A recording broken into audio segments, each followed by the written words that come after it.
Hi, I'm Dr. Shook, and today I'd like to share with you my approach to supporting thyroid dysfunction. And this is something that's very broad. There are a lot of different ways that the thyroid can break down. If you have not seen my whiteboard video where I walk through the physiology of the thyroid, and it's really important. It's really designed for the layperson. It's designed to walk you through and show you that there are at least 24 physiological ways that your thyroid chemistry can break down, and that can all impact how you feel. So many people come to us and reach out to us that have all the thyroid related symptoms, but their labs are normal, or they're taking thyroid hormone replacement and they just don't feel well. So that's the majority of people that we tend to work with are people that are still having symptoms despite being told that everything is okay or despite being medicated. And that's because there are a lot of pieces of the thyroid physiology that can break down that have to be considered.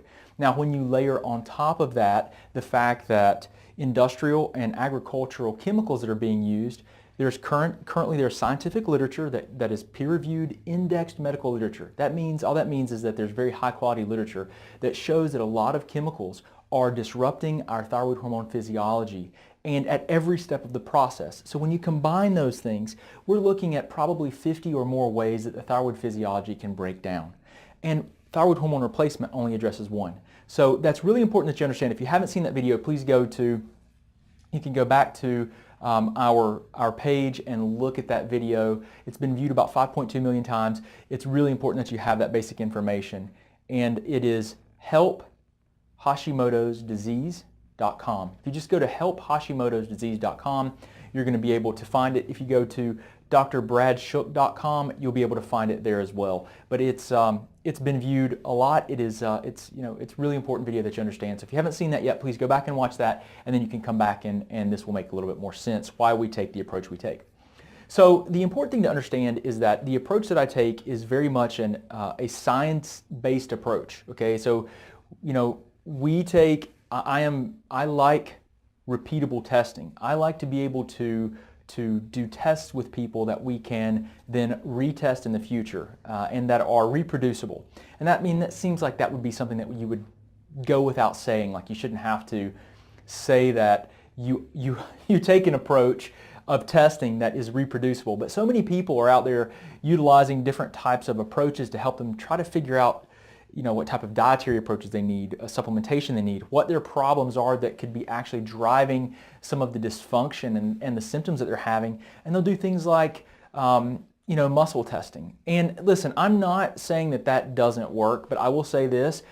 I've had a lot of people that are the best, people that do muscle testing that are considered some of the best in the world, muscle test me, and then I go to someone else and they get different results. So if it's not reproducible, I don't do it. So I lean towards blood testing, urinary testing, stool testing, and things that give us quantifiable, objective information. Okay, that's my approach.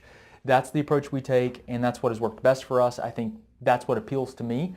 And I like to use as much evidence and support as I can that's measurable behind the protocols that we take and use. So just as a kind of an overview, so let me kind of go through. We take a three-step approach. We detect the problems first, we work to remove the problems second, and then we repair the damage that was done from these issues. Okay, so that's the three-step approach. This is a framework: detect, remove, repair. Okay, it's very simple framework that keeps us on the right path. If we're doing this right and we're using our testing, it keeps us working and moving in the right direction.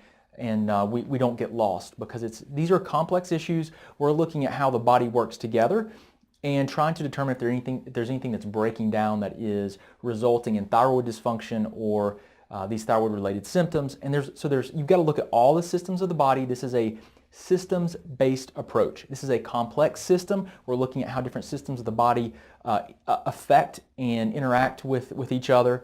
And so we have to cast a wide net to help us determine what these problems are, so that we can put together plans to either remove the issues, the problems that we find, and then repair the damage. Okay, so it starts with detecting, figuring out what's driving the symptoms that you're having. So what we do is we start, and I've listed a lot of the tests, and I realized as I got closer to the bottom that we need to get a lot of testing. And listen, the more testing that we can get, the more specific of a plan that is more precise based on your unique needs, we can put together. So it's important to understand that the more data that we have, the more information we have, the more specific we can be with any intervention, the better opportunity that we have to determine what's causing your symptoms to begin with. So gathering data is really important. So these tests that I'm going to kind of go through with you are most important, I think. And we do different degrees of this based on the person and what they need and their unique situations. So let's go through. So where we start with our process of detection is we get a comprehensive metabolic panel that's expanded. Now this is not any type of, this is not a panel that you're going to be able to go to your primary care physician, you're going to be able to go to your endocrinologist or any of your physicians and say, hey, I want to get a comprehensive metabolic panel. They have something like that on their test menu, but it is not what we order. We don't have anything else to call it. I guess we could call it Dr. Shook's metabolic panel. But this is much different than anything that you're going to get that's called a metabolic panel, because they're not all the same. It's not like there's one line that they check that's metabolic panel and that's what we get and they get. It's a generic broad term that's used to describe usually some basic markers that are put into a panel that is considered comprehensive by a lot of different doctors. This is far more expanded than that, far more expanded. So let me go through. So comprehensive metabolic panel, this is blood panel. This is done to allow us to see where is your foundational body chemistry, right? Where are some of the classical biomarkers? So we start with, and this is really not in an order of priority, but these are all very important. We start with looking at inflammatory markers first. So we look at things like C-reactive protein and homocysteine. This inflammatory load is very important to understand because it disrupts your thyroid hormone physiology. It disrupts a lot of your hormonal physiology very significantly. You have to know if there's inflammation. If there's inflammation present, you want to know why. Why is it present? What is driving it? What's causing it? Because I'm telling you now, if you're inflamed, if you have high inflammatory load and you ignore that, you're not going to feel well. You're not going to feel well. And it's critical. So it's one of the first things we look at. And what I might add to this is that we also want to check antibodies. So I'm just going to put AB. Now when I say antibodies, I look at antibodies to the thyroid very, very commonly. Now if you don't know if you have an autoimmune thyroid condition like Hashimoto's or Graves' disease, then this is absolutely something we do on almost every single person. We check thyroid antibodies because that is the most common autoimmune condition. But we also look at antibodies to a lot of other tissues. It's not always done in this panel. Sometimes we do it in our extensive immune testing, which is very, very broad and it's specific based on the individual. But we would look at antibodies to the thyroid, we look at C-reactive protein, homocysteine, because inflammation is critical that you understand if that's occurring, if you have a high inflammatory load. You've got to figure out where it's coming from if it's present. And then if there's autoimmunity, you've got to do, if you're autoimmune, as a byproduct of autoimmunity, you're going to have a high inflammatory load. And I don't want to get into all the details. When we're looking at the immune system and we're looking at autoimmunity, we're considering the fact that you have a high inflammatory load of immune proteins called cytokines that wreak a lot of havoc. They're not observable in the C-reactive protein or homocysteine. So we're looking at inflammation and autoimmunity, number one. Number two, we want to look at a CBC, complete blood count with differential. We want to look at the red blood cells. We want to see the characteristics of the red blood cells. Are they too big? Are they too small? Are they the wrong color? If they are, then we're going to have a problem carrying oxygen throughout the body to the cells of the body. Do you think that's going to cause things like fatigue, like brain fog? Do you think that's going to cause energy production issues? I promise you it will, because every cell in your body has to have oxygen, which those red blood cells carry. So we want to know if there's a dysfunction of the red blood cell. If there is, we want to investigate that. It's really important to understand why there's a problem, because a lot of times there are things that we can do to fix it and support it. Sometimes there aren't, but we need to know what your problems are, right? So we have to cast a very wide net. Now we want to look at the white blood cells too. So a CBC with differential is red blood cells and their characteristics, white blood cell total, and the different quantities of the different types of white blood cells. White blood cells are immune-based cells. The different amounts of the specific types give us clues as to what the immune system is doing. Okay, so it's really important to look at total white blood cells. If we want to look at the total, if it's high, we suspect more of an infection or other process. If it's low, we suspect suppression of the immune system, and there's various things that can drive that. So we're putting together these pieces of the puzzle, these clues, especially if we're looking at the thyroid, because what's the number one cause of low thyroid, of a low thyroid in the United States, probably in the world? It's Hashimoto's thyroiditis. It's an autoimmune process, which we suspect how many? 90%. So 9 out of every 10 people that have a low thyroid, that are hypothyroid, that this is the autoimmune process is actually driving it. So we want to know, because if there's an immune process, if there's an autoimmune process driving it, that's really important, because we can look at the immune system and we can investigate it, as we will further down in these tests, to help us better understand what the immune system is reacting to, so that we can remove those things. Remember, remove is coming up. We're going to detect the problems first, then we're going to put together a strategy, removing problems and replacing needed nutrients. We're going to be doing, this gets kind of complex, but as a framework, detecting, removing, repairing, right? So we want to know what's driving the immune response. We're looking at the immune system very closely here with the CBC. Then we're going to get into blood sugar. We're going to look at things like your fasting glucose and a hemoglobin A1c. This is about the hemoglobin A1c is a window into blood sugar fluctuation over a 3-month period, approximately 3-month period.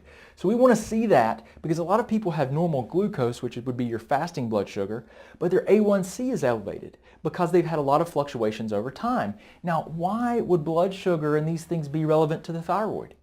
Because we are taking a systems-based approach, meaning that because we know this, okay? We know if the blood sugar is fluctuating and the blood sugar's coming up and spiking and dipping, or if it's higher, what ends up happening is that we have elevated insulin. Okay, insulin is the hormone made by your pancreas that helps to lower blood sugar, and insulin's inflammatory.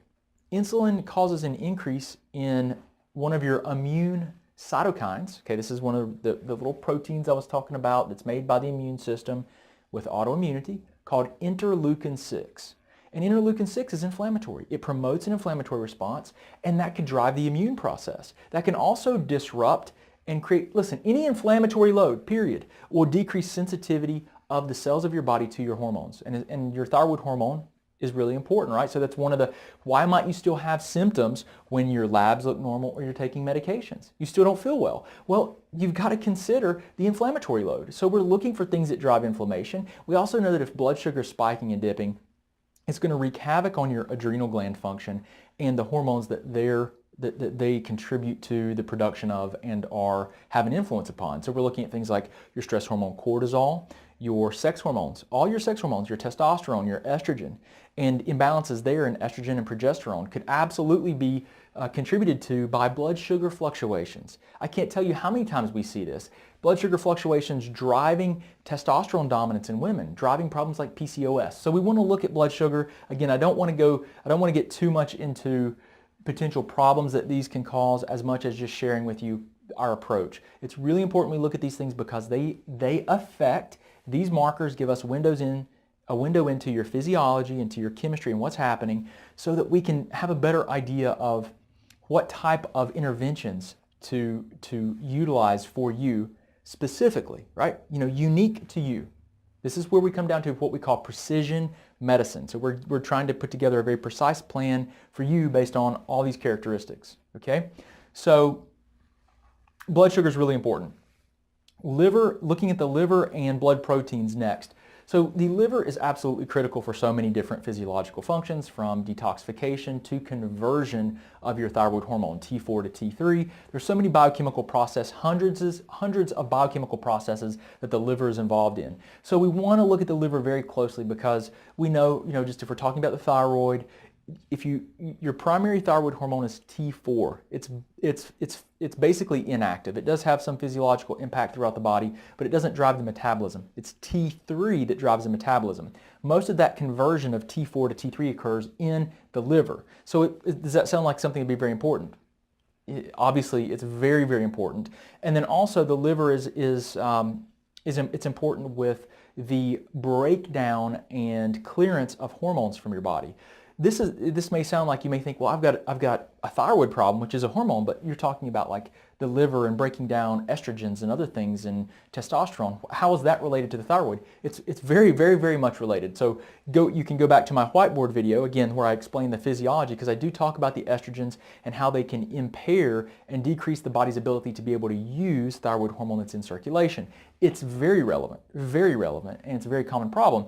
So we want to look at the liver function for so many different issues. We'll kind of talk about them down here as I get into hormone testing and hormone metabolites that we look at. Blood proteins. I like to look at the total blood protein, and I like to look at the two proteins we add together to get the total, albumin and globulin, because they can give me windows into some things I don't want to get into. It's a little too technical, but they can, if there's GI tract dysfunction or there's poor acidity of the gut, sometimes we'll see these protein levels be suboptimal. They won't be optimal. They won't be lab low or necessarily lab high, but they won't be in ideal ranges. So when I look at this, I'm not just looking at lab high and lab low numbers. I'm actually looking at more narrow ranges we call functional ranges as well. So it's more optimal, what we think is more optimal. We're not just looking at the pathological ranges, the lab high and lab low.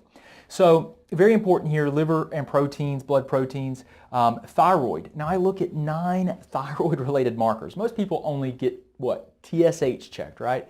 TSH is inadequate. It's just not adequate. There's a lot more that we need to consider for thyroid hormone physiology. So I look at thyroid plus 9 thyroid-related markers, everything from TSH to total T4 to total T3, free T4, free T3. We're going to look at T3 uptake, reverse T3.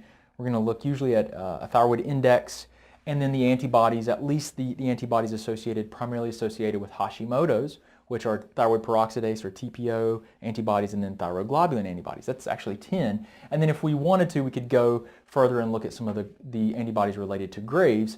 But most of the people that I work with that have Graves have already been worked up, and they're looking for someone to help them identify and try to work on the driving processes behind the autoimmunity itself. So that's what I do a lot of. That's probably what I do the most, is work with people on what drives autoimmunity. But we have to, we understand, and I've learned a lot of these other functional breakdowns in the thyroid chemistry. And it's really just looking at the whole person, right? It's really what it comes down to. So again, thyroid markers very, very thoroughly. It's never looked at this way. Full iron panel. So I look at 5 different markers. I look at serum iron and ferritin. Ferritin is really the most important marker for iron status in the body. It's the stored form of iron. Your serum iron is a very, very small percentage of the iron in the body, and a lot of times that's what's ordered. It's not a good reflection. There's a few things with iron. Ferritin, if ferritin's high, it could also be driven by a high inflammatory load. Again, I don't want to get too technical, but this is really important. Iron is a very important mineral for so many different physiological processes. You've got to have it in the right balance. Too much iron can be very toxic and very poisonous to the body, but the deficiencies in iron can create problems with conversion and protein production and a lot of different issues in the liver especially. Lipids, we want to look at cholesterol, we want to look at HDL, LDL, triglycerides. We also, I don't always order it, but we can also get an NMR test, which I will order. Just depends on how these lipids come back. Sometimes I'll recommend it. Sometimes I get it in advance if we have a history of cardiovascular disease in the family, and then also if there's the NMR test, I'll explain what it is. Also, if the person has a history of like higher cholesterol and they're really worried about it, or they're on a statin medication, I want to get the NMR. It's a nuclear magnetic resonance. So it's basically an MRI of the cholesterol in your body, and it looks at the droplet size.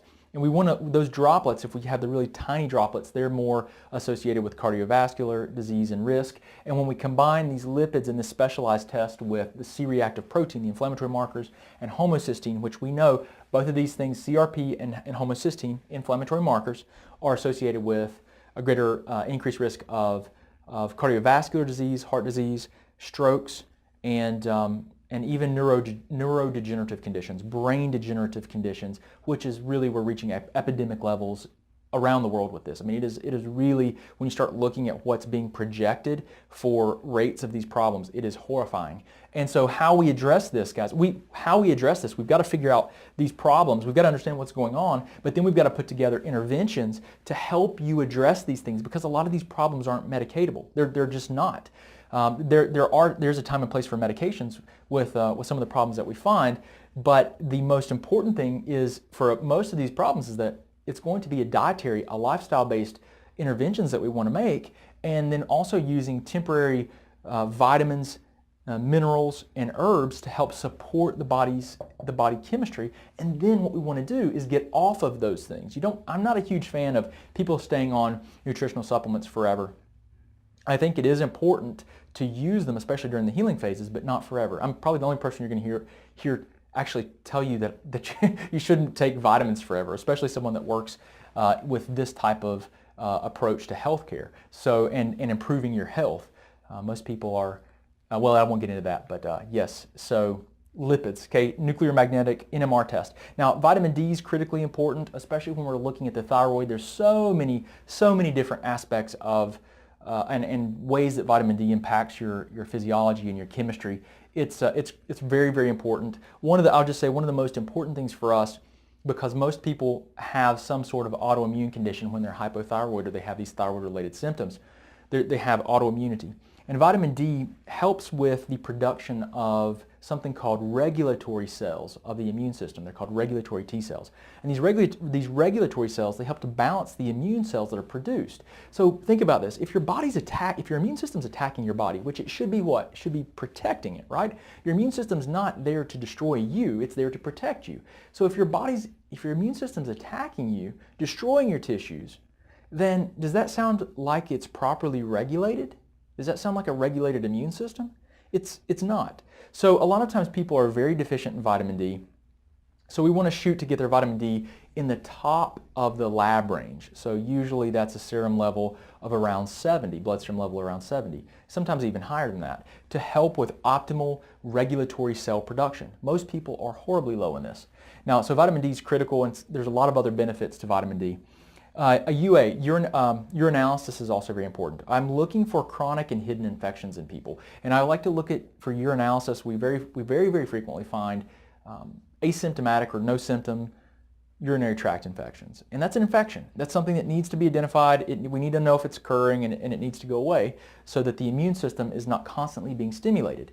Because what you'll find is, we'll talk a little bit more about it when we get down to the immune-based testing, that chronic infections are major drivers of the immune response. And if you're autoimmune, we want to identify everything possible that's driving an immune response.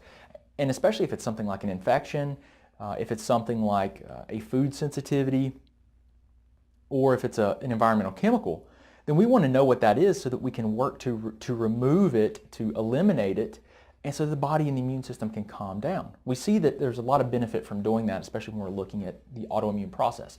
So, okay, so this is and then electrolytes. We will also look at electrolytes with the metabolic panel. And there's other stuff that's in there, but those are the main things that I look at.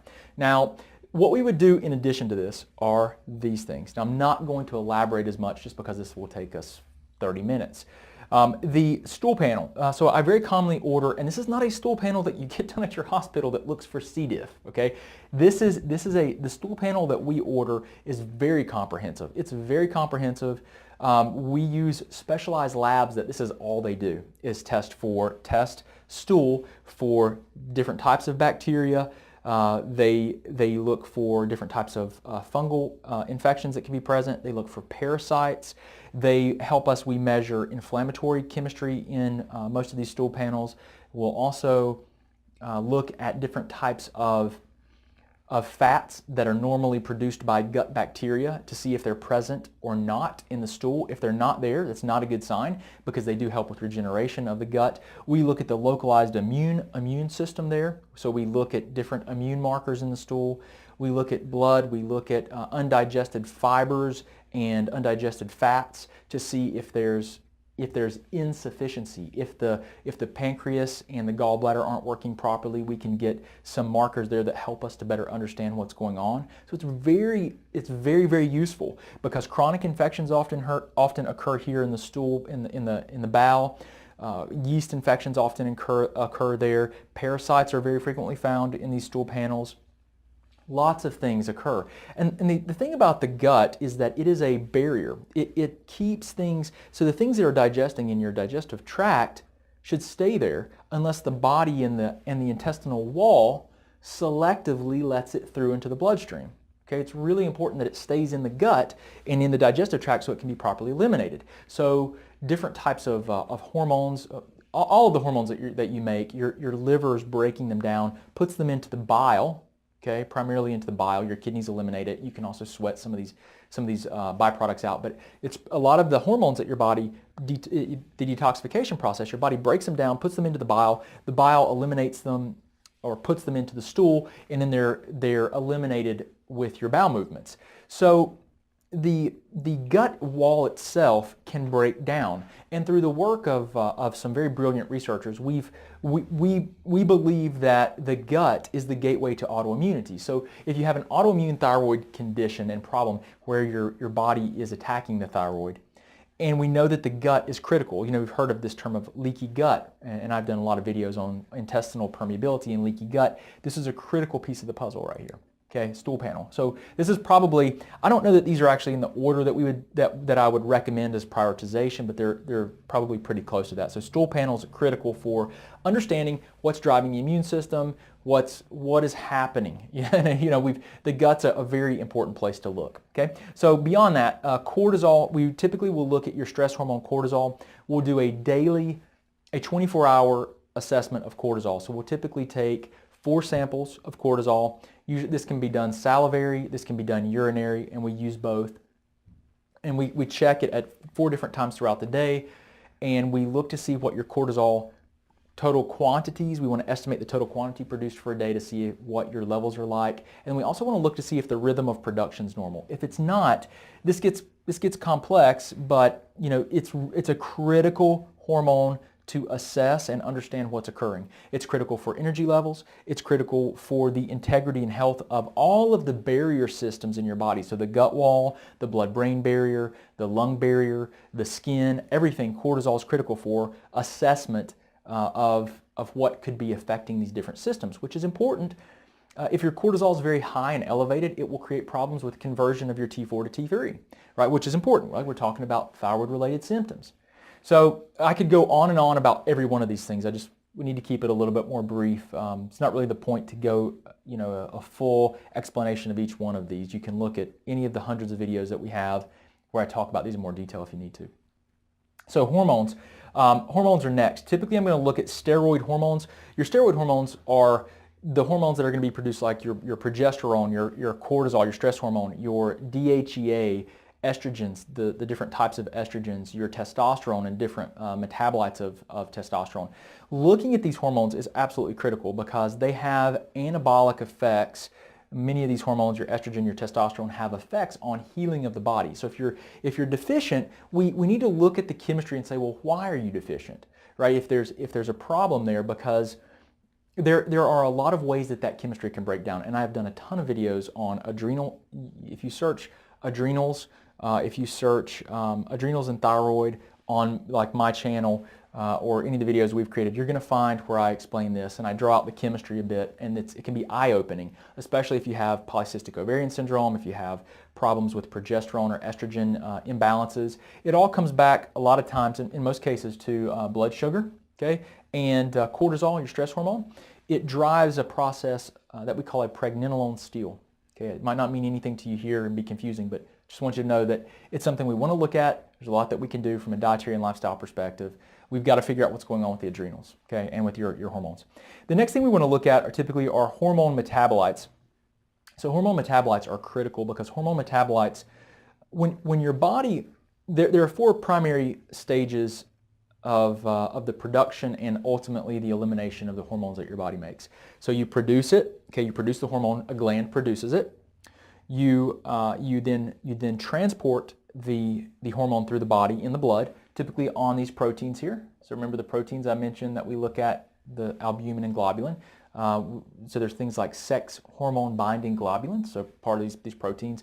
Thyroid hormone binding globulins, they carry the hormone through the blood and then they release it so it's in its free form and usable by the cells of your body. So it's really important that you understand we look at these hormone metabolites because there's a production, a transportation, there's a utilization at the cell, and then there's an elimination. See, all these hormones have to be eliminated. What eliminates these hormones?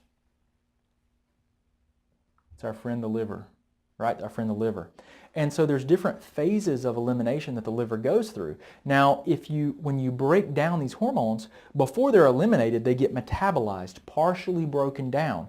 If you have a poor, what we call phase 2 system, right? So there's the liver has a phase 1 detoxification and a phase 2, and sometimes we even call the bile's elimination of a lot of that waste phase 3.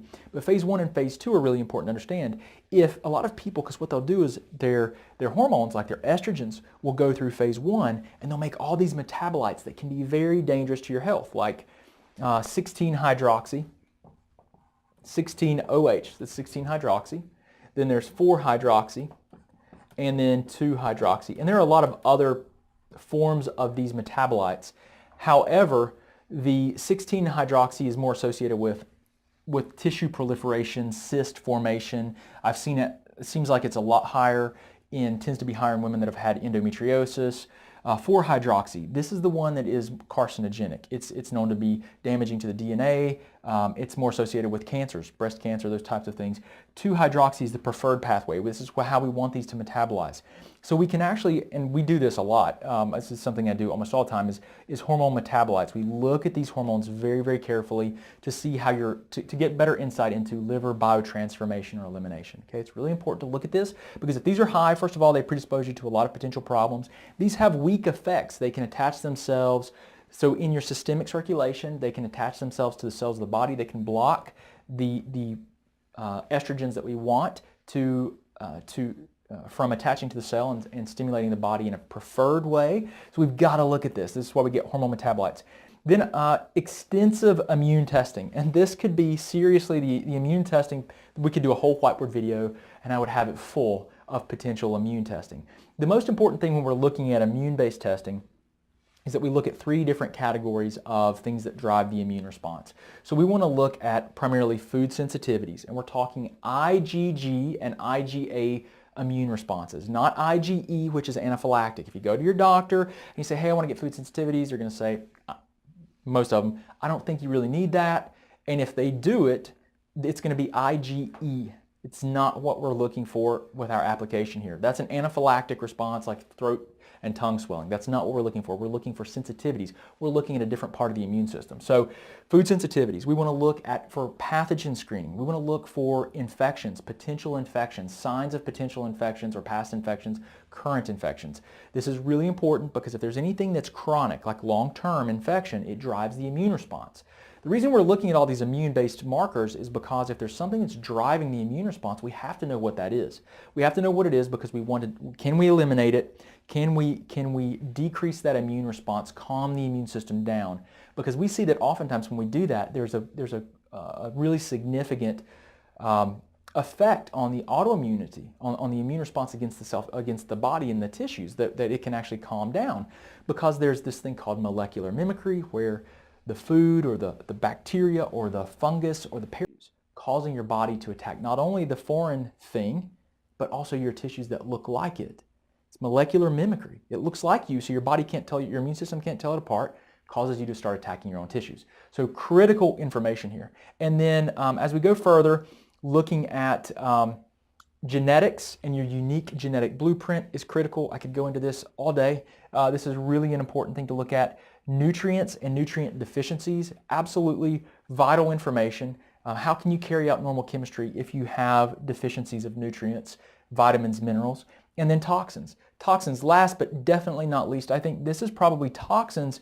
Evaluating how I look at toxins, or I look at urinary toxins that are being eliminated. These are metals. These are all kinds of industrial and agricultural chemicals that are being used. And then I look at the urinary elimination, and then I also look at immune system responses to them. So I look at a chemical reactivity screen, and we can do that looking to see if the immune system is reacting abnormally to things like metals, BPA, different types of compounds we commonly find. When you look at all this together, you get an incredible picture of your unique current state of health, the immune system, and there's so many different markers here that help us to understand what's happening to you. That this allows me to get great insight into what we could specifically do, what we need to remove, what we need to repair. And typically, so what happens is after we detect this, we look at all this information, we put it together in a plan, and typically there are phases to it. Like you can't usually work on all of it at once, but you prioritize what you find and you work through it in phases. So 1 or 2 months per phase, and then you change and you work to the next phase. And so we typically remove things that we find with diet, supplements, and then medications if needed. And once we've done that removal process, we work on repairing. So again, you use similar tools, you use similar framework, but different tools, diet, supplementation, and medication. And ultimately the goal is to get you as healthy as possible, get you off of any specialized diet, get you off of supplementation, so you're not taking supplements long term, so that your body can do what it needs. And guess what? You get your nutrients from good quality food. Don't spend your money on a bunch of supplements long term. I mean, short term, we have to use a lot of these tools to help us with healing the body, optimally healing the body, getting rid of infections, getting rid of yeast, supporting optimal digestion, all these things that we can use as tools to help us heal. But long term, and ultimately, I don't want you doing that. I want you to learn from the process so that you can help yourself, right? So you're not dependent on any doctors. That's ultimately, let the body do what it does. Let's figure out what's going on. Let's remove it and get it, and so that the body remove any types of problems so that the body can function optimally and normally. Let's get those things out of its way, and let's just let it do its thing. Let's let it work, because I'm telling you what, we don't know we don't know how to create life. We don't know how to heal the body. We don't know how to heal or give life to something. We know that the body is miraculous. It's amazing. It is self-healing. It is always working to help to heal. So what we want to do is figure out to the best of our ability what's going on, help remove those things so that the body can thrive and function and heal and be restored ultimately. So this is the framework I wanted to go through with you. I've gone a lot longer than I expected, but it's like every time I get into talking about these tests, you know, I feel like it deserves some elaboration and explanation. So I want to give that to you. I hope this has been helpful. You know, if you have any questions, if you haven't seen the whiteboard video, you can go to, like I said, helphashimotosdisease.com. That's the whiteboard video. You can go to drbradshuk.com, and you can also see the video there where I talk about the thyroid physiology. And if you need help, if you're stuck, I work with people around the world, across the United States. I work with people in other countries. And what we do is we help them to get this kind of testing. I will consult with them and help them put together a picture. We'll put together a plan, and we will help you to work on trying to get your, as healthy as possible and get your health back. If you're interested in that and you'd like to know more about those details and the process of how we work with people, just go to our website at drbradshuk.com.